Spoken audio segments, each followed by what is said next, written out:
My name is Brandy Cook, and I'm a grateful believer in Jesus Christ. I celebrate recovery from a drug addiction. I can stand here and tell you of life wrecked by drug addiction and criminal thinking, but instead, I'm going to tell you of lives saved by Jesus Christ. I was born March 10, 1978, to Vernon and Billy Brown in McAlester, Oklahoma. I have a twin brother and a brother 16 months older and a sister 15 years older. My mom had 5 children, 4 still living. My brother Anthony was shot and killed at the age of 22, and up to this point, life as a child was pretty normal. Church every Sunday, family vacations, etc. After my brother was killed, my mom stopped taking us to church. We moved to Waukeeta, Oklahoma when I was in the 7th grade, where I excelled in sports and academics. I played basketball and softball. Waukeeta was a small school. Church was really the only activity outside of school. The ball team went to church, so that's the reason I went. Never actually developing a relationship with Christ.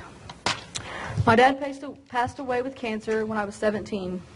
Life for all of us changed. My brothers and I didn't understand really because my parents decided not to tell us he was terminal. My dad didn't want our daily lives to be affected by his sickness. So for my brothers and I, since we didn't expect him to die, life was different. So my brothers quit school, but I decided I had made it this far, so I might as well finish. I graduated in '97 with honors. After high school, I moved back to McAlester with my sister, where drugs and criminal activity was how they survived. I met Rusty in July of '97 and somehow knew he was who I wanted to spend my life with. Knowing the life he lived and not caring that to survive in his world would be a daily struggle, for real.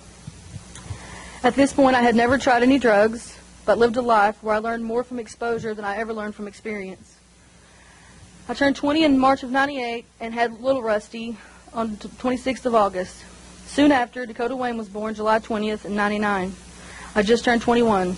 In December of 1999, this was the first experience with Christ, saving my kids and I, which I didn't realize till later. We lived in Oklahoma City, and Rusty was in jail, so I got a ride with some friends that had been drinking and drugging for days, but they always did.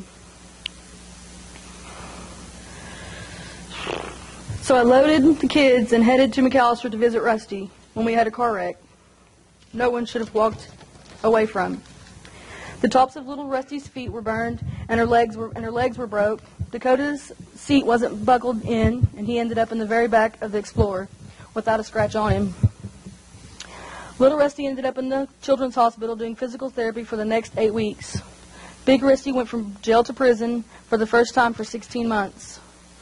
When he was released, I thought life would finally get on track, and we would be okay. But shortly after this, I developed a can't beat him, join him attitude. I started using drugs. My kids were left for my mom and my sister to take care of. Drugs and alcohol became a part of who I was. I felt I'd finally found myself. Big Rusty was in prison again in 2001, and in November of 2002, I met Jesse Bridges. The kids and I moved to Durant with him for about a year. Then I talked him into moving back to McAlester, still using drugs and pretending to be straight. Rusty was in and out of prison between 2001 and 2009, so I was living with Jesse until Rusty would get out, and then just back and forth. Until March of 2009, when Jesse died of a heart attack. This is when drug addiction really consumed me. I was angry with God for taking my brother, my dad, my sister's husband, then Jesse, and not to mention it was his fault Rusty was in prison. In 2010, after being arrested and truly didn't know if I was guilty or not because I was too high to remember, my life was doing drugs, selling drugs, transporting drugs just to start over every day doing the same thing. Insane, right? When sometime in 2010 or 11, I received a letter from Rusty telling me what God had done to save his life. Angry with every word, I ignored the letter. A few months later, I found the letter again and read it once more. That's when I realized that there was definitely something wrong with me inside. Everything I ever wanted to hear Rusty say, he was saying. Still angry with God, I said that day out loud, I feel I deserve an answer to why you've taken everyone I've ever loved.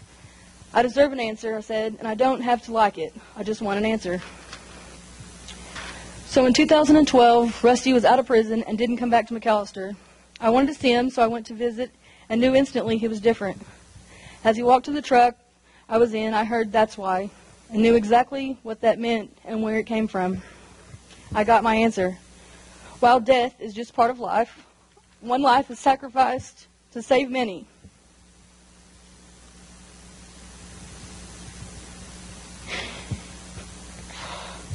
While Jesse was a good man, he could have never saved me or my kids from my drug addiction, and Christ, using Rusty, could. So not only did I get the answer I thought I deserved, I got one I was okay with. So as I was visiting Rusty, he said, "You can't live this way, and I'm not going to. You have to make a choice to get sober." So I asked him where to sign up for what he had, like there was a sign-up sheet or something. I don't know.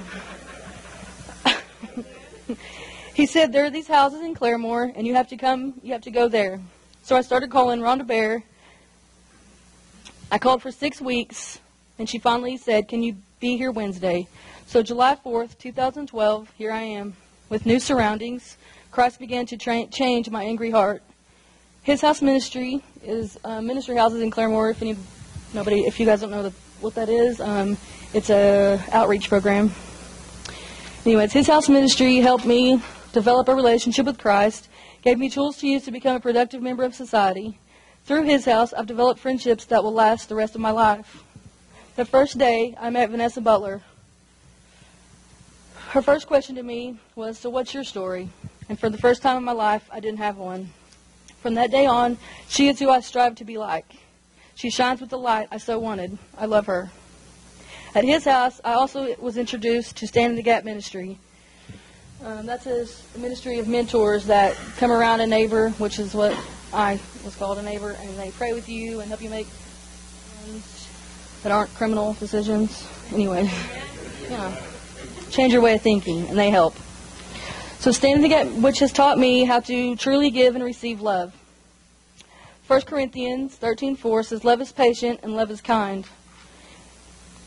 It doesn't think about itself. It isn't irritable. It doesn't keep track of wrongs. It isn't happy when injustice is done, but it is happy with the truth. Love never stops being patient. It never stops believing. It never stops hoping, and it never gives up." In November of 2012, I met Jane and Joy Dearman and Pam and Alger Flood. Instantly, they loved me for me.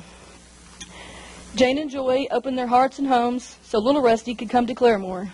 Dakota chose to stay at my mom's until he could come live with me or his dad. Pam and Alger, Jane and Joy have prayed with us and for us, cried with us, and truly loved us as Christ does. The Floods and Dearmans have went over and beyond what I ever imagined. We were complete strangers, but because of their loving hearts, today we are family. I love them all with my whole heart. Christ, using CR, His House Ministries, and Stand in the Gap, has saved my life and my kids' lives. Today I'm almost 2 years clean. In November of 2013, I had the wedding of my dreams. I'm the proud wife of a godly man I've loved all my life. Today I'm also a proud mother of 2 totally different but equally amazing teenagers.